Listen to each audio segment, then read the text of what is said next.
Hello, everybody. It's Captain Harris here on this fine Sunday afternoon with James. Hello. And we're here to do another Iron Maiden themed video because, we just came home from Zagreb and I'm just so fired up about Iron Maiden lately that I want to keep doing Iron Maiden videos. I want to keep talking about Iron Maiden, seeing Iron Maiden, but that's not happening again until September. So we thought we would do a little song ranking of Iron Maiden's studio album closing songs ranked from our least favorite to favorite. So that's what we're here to do today. And got our tea ready to ready to have a chat. So We have to start with number 17. 17 albums, so unfortunately there has to be a bottom of the list. and while making this, there's really no bad closing songs. Like, I really enjoyed all of them. It was a bit hard. In fact, I gave myself a day to sit on it, and even up until about 10 minutes ago, I was still shifting my list around. Because You it's enjoyed just every hard. single song? Just about. Just about? Just about. Yeah. Okay. You want to get started with number 17? Which I think is going to be the same. I believe so. No more tears. No more tears. No more of that, please. No, that's Como Estas, Amigos. It's not a bad song per se, but to close an album, it's not my favorite. Obviously, it's number 17, so it's not my favorite. It's not my favorite. Well, I don't think it's too contentious to say that Virtual 11 is probably the least loved of the Maiden albums to begin with. And it's so understandable, I think, so. It's quite a repetitive song. It doesn't have a big explosive ending to an album. It's just kind of like the same as the rest of the album was. Yeah, so, it's a sad song. I know it's got a sad theme, but it's not really, anything I'm interested in hearing closing a Maiden album, so. Okay, he's number 16. I picked Mother Russia. All right, the differences are in. I have the Unbeliever from X Factor. Really? Yeah. I had to go listen to the Unbeliever because I don't listen to the X Factor too often. So I was like, okay, I might be getting songs mixed up here. So I had to go back and listen to some of these songs to compare and refresh my memory and stuff. And yeah, Mother Russia was number 16 for me. It's a good song, but it's just I don't think it's a very strong Iron Maiden song per se, as a lot of the songs closing their albums are. So yeah. Yeah, I mean, I understand that. It's definitely lower in my list too. But for me, the Unbeliever is, and again, it's the Blaze era, and the Unbeliever is, again, kind of like the way Virtual 11 ends, where it's just kind of a sad, dark-sounding song. That was a sad, dark-sounding album, though. It was, and I personally really like the X Factor, but that song, actually, because I had to go and listen to it again because it's not an album I go to often, but listening to the Unbeliever, specifically the middle section, I was like, oh, this is like Senjutsu. Yeah. But Senjutsu was better. That's what a lot of people had to say, is that Senjutsu had big X Factor vibes. But anyway, yeah, that's 16. So 15, Jamie. Ooh, let's see. Oh, this might be a bit contentious. Oh yeah. Empire of the Clouds. Iron Maiden. Two very different songs. Extremely different songs. Very short and very long. The longest song and one of their shortest songs. But so yeah. Why did you come up with Iron Maiden? It is their main set closing song. It's their self-titled song. It's always fun and stuff like that, but just listening to everything else on the album, because I went through most of the songs and listened to them again. And it's just it just doesn't stand up as well as the other ones do to me. So Even on that album, it's not the strongest song on that album. You got Phantom of the Opera on there. Iron Maiden doesn't stand a chance to that. So no, yeah, that's my reason. So Empire of the Clouds, and I mean, obviously a lot of people love this song because it does break records with length, and we've got pianos, and Bruce wrote it. So it's a very different song, but for me, it just doesn't hit me. Mm-hmm. It's just a bit too long and repetitive, which you could say about a lot of Maiden songs. But this one just doesn't hit me. I don't really connect with the story that much. And I like the ending part where it gets a little bit more epic. That part's pretty good. Yeah. But, I mean, before that part, we're just repeating riffs that are in the Legacy. Yeah. I just don't feel that song. 14. Iron Maiden. The Unbeliever. Okay.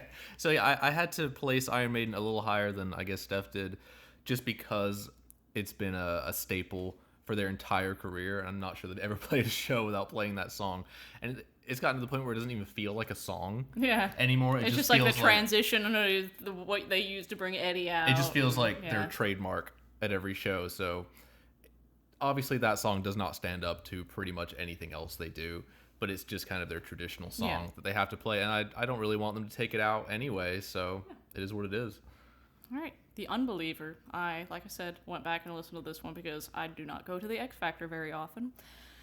And I was really like, okay, I forgot how proggy, like extremely proggy this song is. And I do love like proggy Maiden. This was when I kind of moved around. I actually forget where I had this one. I had this one over Iron, well, it's over Iron Maiden now. I had it over Iron Maiden and another song, which is next, and then I kind of moved it down because it's, it's great, it's proggy, but I don't really like the verses on The Unbeliever, but I like the choruses and the musical parts. I can get where you're coming from. But yeah, no, I liked it a lot more than I remembered liking it, so it moved itself up a little bit. Okay. So 13. Mother Russia. Drifter. Okay. So Mother Russia for me it's definitely an interesting song. They don't have another song that sounds just like it. And it's very Russian sounding, I'll give them that. I mean, it matches the name, but like as far as connecting to it as a fan, it's just kind of like, okay, cool. They got a fun riff in there, but it's it's fun, but that album didn't hit many people that hard anyway, and to me it isn't that strong. Yeah. So Drifter is just like kind of the epitome of Killers to me. Like this is where like the list is like everything is like good at least to me. So I really enjoy Drifter, and going back and listening to it, it really like the Killers album just reminds me of being about 14 years old because I had a friend give me their mom found a copy of their original Iron Maiden, Killers, and Live After Death CDs, like the original print CDs when those became a thing. And I remember I was like, these are like so old, and I'd put them on all the time just because they were old. So like back when I was like 14 and got those, I was listening to the Killers album like all the time. So that song just like brings me back. I love it. It's just a good epitomizing Killers song. Good old bop. Yeah. So yeah, number 12 for me is Drifter. So just to take what Steph said and add to it, I also remember walking around car boot sales in the UK listening to that on MP3 player, and I absolutely loved it. The only issue with it being a final song is Maiden hadn't really learned how to put their strong stuff at the end yet, so it just kind of blends in with the rest of the album to me. Like it's a great song, but it doesn't feel like the closer song. It just fits in with all the others. Yeah, I picked Empire of the Clouds.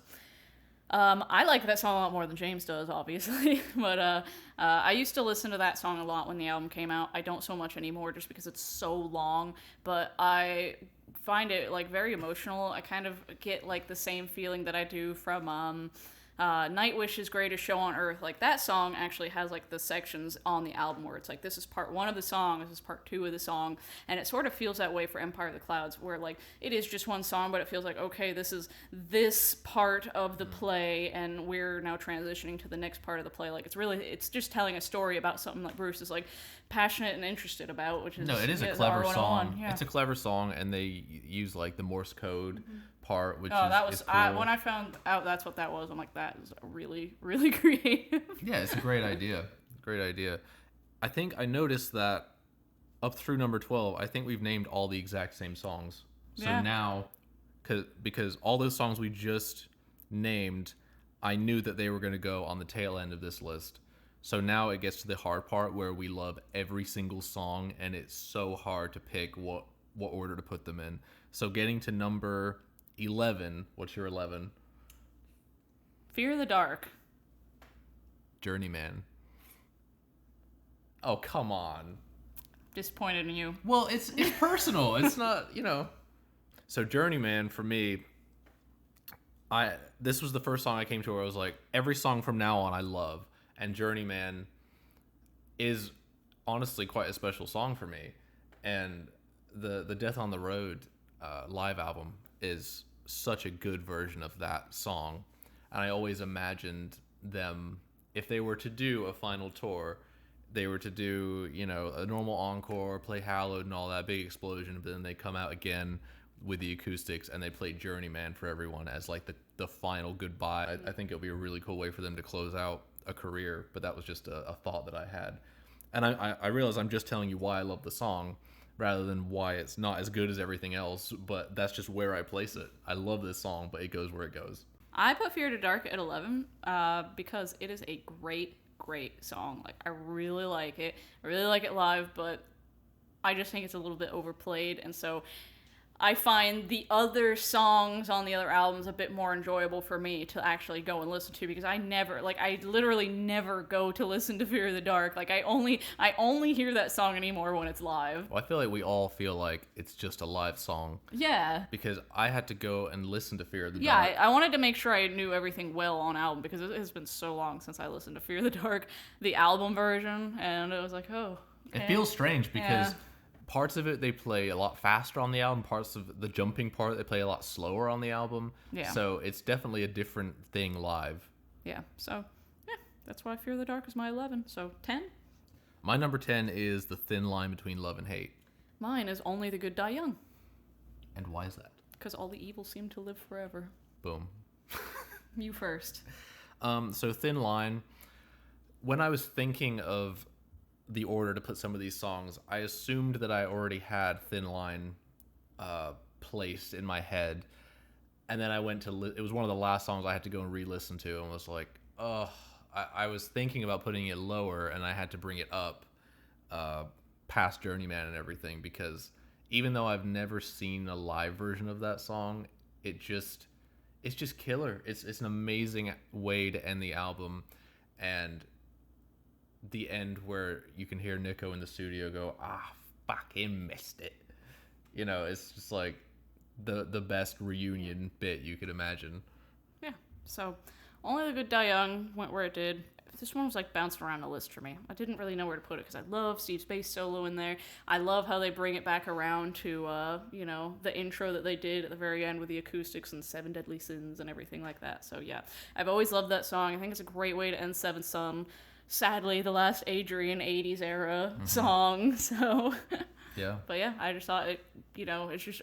I love when an album goes out with a bang, and that one went out with a bang, but then it also had, like, the spooky little, like, Bruce laughing and stuff like that. Well, it does the full circle, yeah, going back to the beginning of the album, because it is so their you only get the concept. bang, and you get full circle.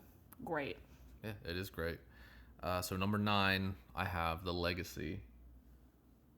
I have When the Wild Wind Blows. She's disagreeing with her eyes. Yeah, so, Legacy, why? Legacy is a fantastic song, and I'm going to say that to every song from now on. And it's such a great... I mean, I'll tell you that Matter of Life and Death is my favorite post-reunion album from Maiden. And the only reason why it's not higher, I guess, is because Legacy to me doesn't stand out against the rest of the album. I like it when the closing song is like the climax, the best part of the album. But for me, Legacy is on the same line, consistently good as every other song on the album. Yeah. It's just a perfect album for me. So that's where it goes for me. But and it's only because it doesn't stick out in the album, but I love it. Yeah. So I chose When the Wild Wind Blows. I love that song. The Final Frontier was like the first album release that I was ever like, turned on for. Like I had my fan status turned on because I listened to the band as a kid, but like I don't really have access to the internet. I don't know what they're doing. So like I was finally old enough to like be keeping up with the band, and it's like Final Frontier came out. We got Steve Epic for the last song. I love Steve Epics, and I think it's just like a very sad, good way to end that album. Like it just like I think it closed it out very well. Yeah, I agree. Yeah. So number 8. What's your number 8? Hell on Earth. Really? Yeah. Wow, that's low for me. Well, it was higher, but I had to think about it. My number 8 is Fear of the Dark. And just because you just talked about Fear of the Dark, I'll add on to it. And for what I said about The Legacy, this song rings true for what I would expect for The Legacy to do, to be higher in the list. But Fear of the Dark is a fantastic climax for what is a good album. Like, Fear of the Dark is much better than No Prayer, and I feel like they kind of perfected what they were going for with No Prayer on that album. But as far as Fear of the Dark goes, what you got? Be Quick or Be Dead. You've got Afraid to Shoot Strangers. Everything else. I really like From Here to Eternity. No, there's some really good stuff on there. Fear is the Key. I love that song. Yeah. But the biggest song on that album, and being the title track, to end with Fear of the Dark, and it's been a staple forever now for the band's live set. I think that song sticks out and makes that album so much more than it should have been. Yeah. So, Hell on Earth for me. I love Hell on Earth. I think it's an absolutely excellent way to end that album. It's, I could say it's one of their best closers ever, but I put it at number 8. Apparently not. So I just like, I don't know, I just enjoy the others more. So there's not really much to say other than like, yeah, it's fantastic, but I don't know. It just ended up lower down my list because as I was listening to everything, it's just like, I just like everything else more than Hell on Earth. That's all. Yeah, I mean, that is what this list is. It's just what we like the most. So we're on to number 7, and for my number 7, I have Only the Good Die Young. I'm going to swap 2 up right now. I'm going to swap 2 up because I just changed my mind. You just changed your mind? I just changed my mind because I was just thinking about it. I'm going to say To Tame a Land. Okay. See, we could go at it with this one because they're... What did you pick? But Only the Good Die Young. Okay. And so you've already touched on this, so I'll keep it short, but... Only the Good Die Young is a very cool way to. It's not like a big proggy ending like we've seen in other albums. It is kind of just a fast banger, which is weird in its own because they don't usually do that. But for it to end the way it ends, with that salute to the beginning of the album and making it a full-on concept album that we haven't seen before or since. That to me, that album is very special, and therefore the ending is very special because it's one continuous loop, and you could just loop the album again. Chose To Tame a Land. It's one of the few like 80s albums that aren't like the big, huge like concert songs that I've put up there. Like, I don't know that they've ever played To Tame a Land live, but it's so good. It's like so proggy. Like, it's like one of those songs where all the people that like complain that Maiden's got too progressive. It's like, listen to this. This is amazing. Like, this is proggy. It's awesome. The theme, it's like Dune themed and stuff like that. It's really cool. I don't know. I've just always loved this. I love Steve's bass line when it gets really gets going in the song and all that. So yeah. Yeah. So moving it one place higher, my number 6 is To Tame a Land. So to add on to that, what you just said, that song has always shocked me being at the end of where it is because Peace of Mind to me has never stuck out as the album that I go to for 80s stuff. To me, that album is Where Eagles Dare, Revelations, Flight of Icarus, The Trooper, and then Die With Your Boots On, and then I kind of like, I kind of forget about the rest of it. But anytime it ends, I land on To Tame a Land. I'm like, this is incredible. Yeah. Like, this is Maiden for the first time, like, trying to write a proggy epic. And it's like, it's not as good as stuff they've done after this, but it's like the first signs of what they're going to do. What is to come, yeah. So my number 6, what I just swapped is Alexander the Great, because I was just sitting there. I'm just sitting here looking at it, and I'm just like, who am I kidding? Alexander is better than To Tame a Land. It's like, when I was listening to it, I'm like, yeah, definitely To Tame a Land, but I'm just here like, I don't know who I'm kidding. Like, Alexander the Great, number 6 for me, so... Amazing, so many awesome parts, so educational, and just like the way they, as the album closer, like the way it closes everything out just with Steve's little bass line, like, that was perfect. It was a perfect ending to a damn near perfect album. Yeah. Moving on to number 5 for me is Hell on Earth. Journeyman. Wow. What? I see Hell on Earth as a classic Maiden closer. Like, it's just a full-on epic. I'm not saying it's not. I love it, and I think it's a perfect ending to that album, but I just liked everything else above it more. I can still be shocked. Yeah, you're right. I've been shocked at you, too. For things unrelated to Maiden as well.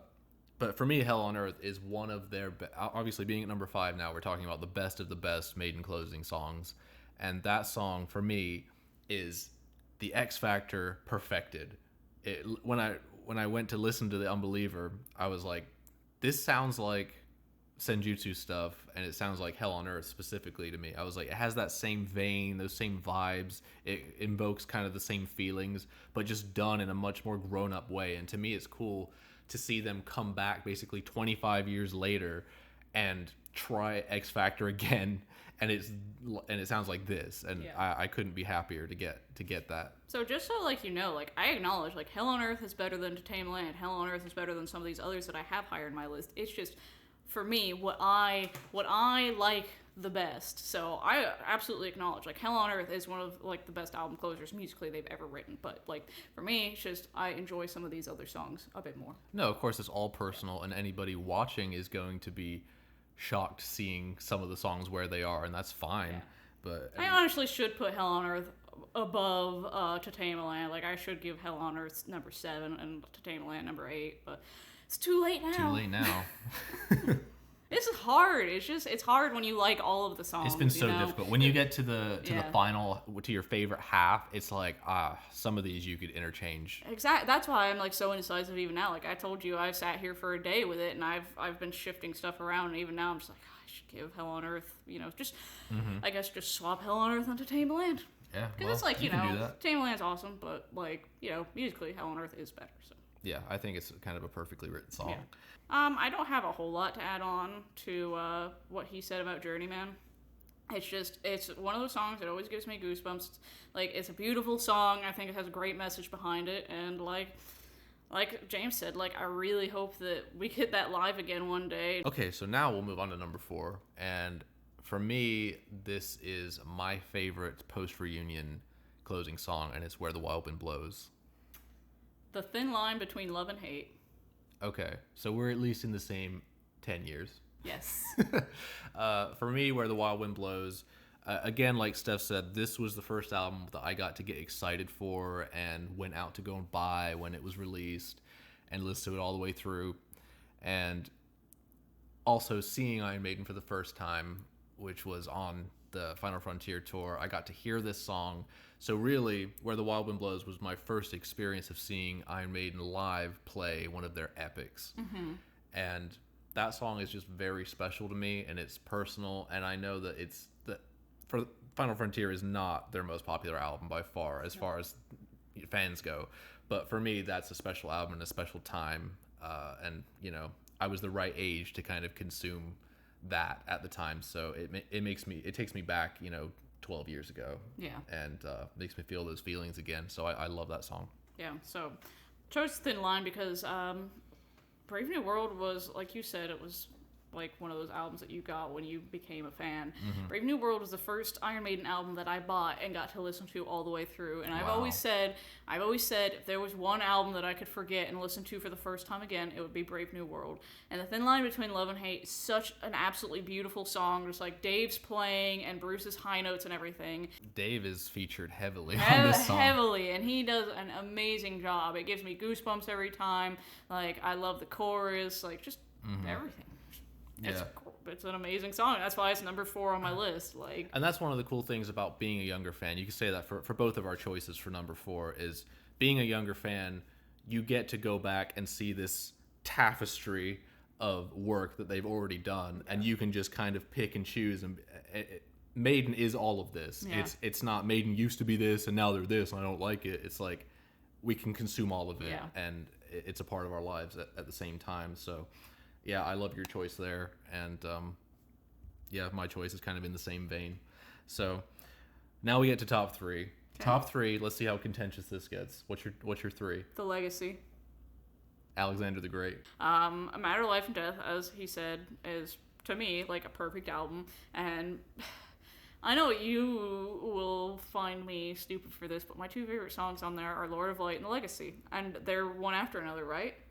I think it's Lord of Light and then The Legacy. And I think that those 2 songs go so well together. The part that's just like, we seem destined to live in fear, and some that would say Armageddon is near, which I think I've mentioned in a previous video about like my favorite Maiden lyrics, and that's one of my top 5 Iron Maiden songs for lyrics. And it's just like again, the message behind that one and just the music and everything like that, like it's got such a good pace, and it's like I love the songs that are so heavy and then they end with the acoustics. Like If Eternity Should Fail is one of those, like it's a great heavy song and then you just get that last like acoustic chord hit and it's just like it's so good. And it's the same with this. You just it get leaves that, you with this ominous feeling. I know, and just like it makes you want to start the album over and again. it's like it's just like, okay, the album's officially over.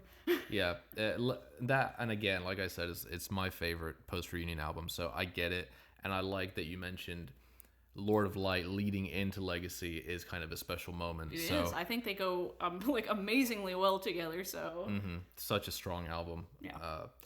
But yeah, I get it, and you've always loved that song.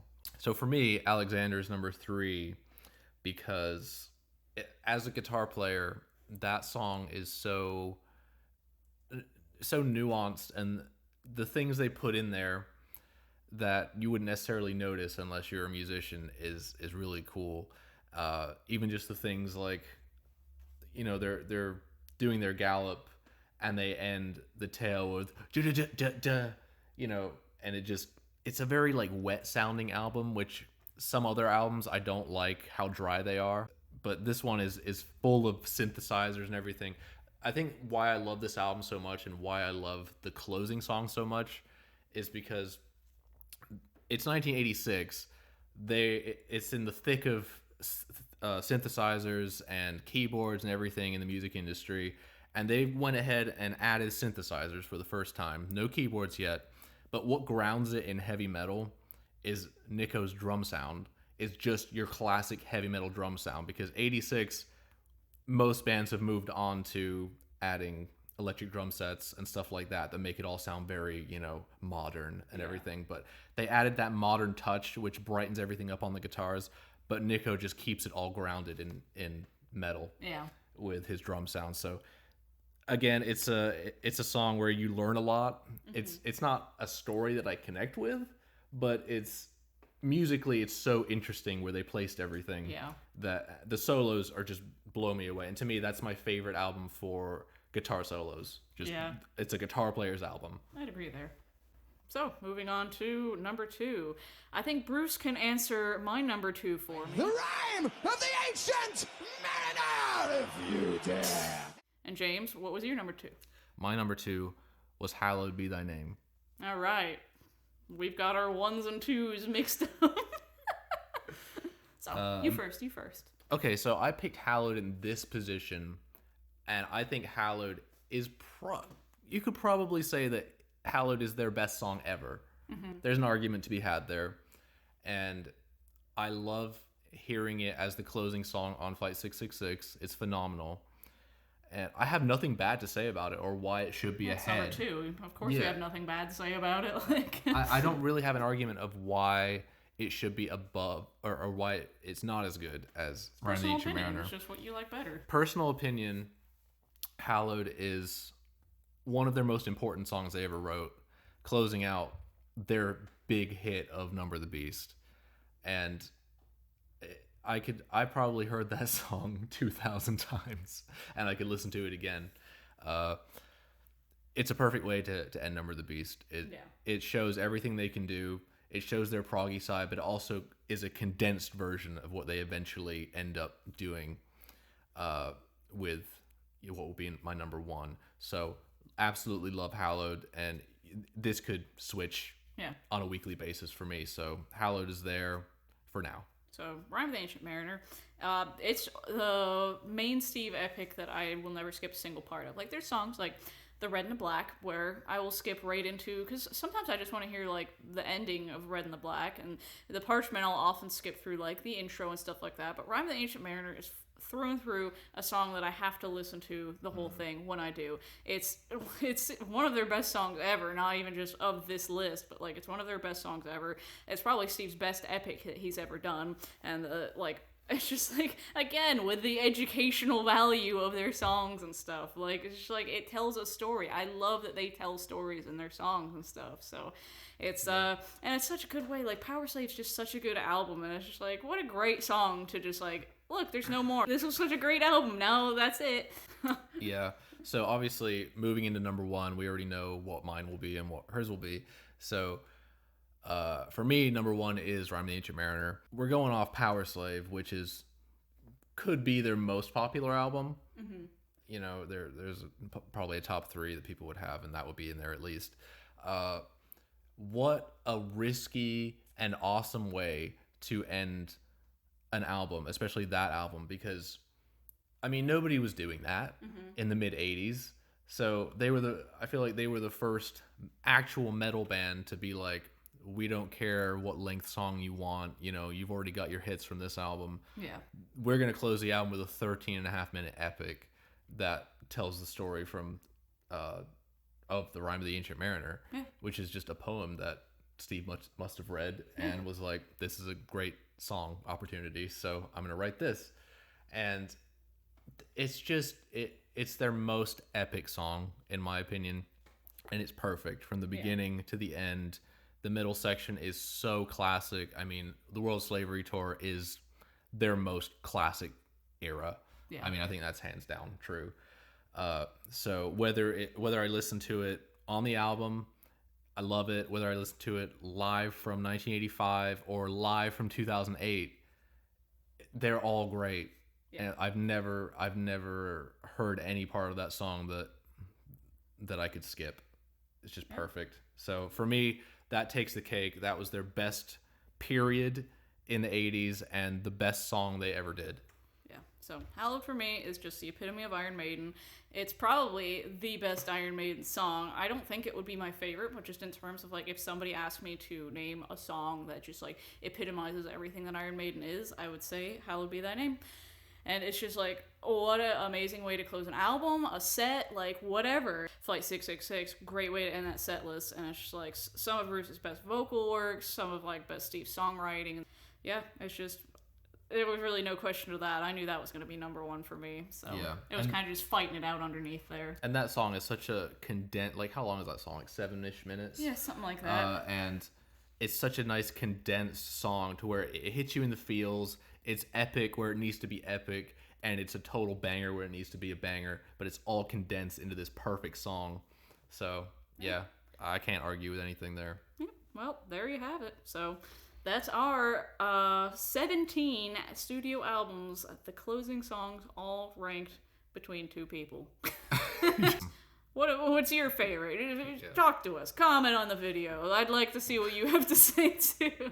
So, today is June 5th, so before we close the video, happy birthday, Nico. 70 years old. Happy birthday. Holy shit, is he still so good at 70 years old. So crazy. I mean, where does it end? So happy birthday, Nico. And then I also just wanted to pass on my condolences to Iron Maiden, the Killer Crew, and any friends and family of Ashley Groom, who was one of the most recognizable faces of the Killer Crew, working with them from, I think, 2003 to 2018, who unfortunately, I believe, passed away yesterday. So that's actually really sad because he was one of, like, the most recognizable faces to me from a young age. Like, I would always watch Flight 666 and see him on there. He's on Death on the Road. He had such a, like, just a fun sense of humor and stuff like that. You could just tell he was such a genuinely good guy. And it really is, like, Iron Maiden isn't just the band. They're the crew. It's the management. It's everything. Like, you know, when you're, like, a really big Iron Maiden fan, you know the names of the crew and everything like that. And it's just so sad to, you know, see them lose him. I never saw that coming. Yeah. And, you know, he has been out of the mix for the last couple of years, and that was the first thing we noticed when we showed up in 2019, and that he wasn't there, because in 2018 was the last time we saw him, and he would stand out there with the military uniform, the salute, and he would do the salute, and then he would tear everything down. That was the last time we saw him in 2018. So it's really sad. So we just wanted to pass on condolences and, you know, kind of tip our hats to him. So yeah.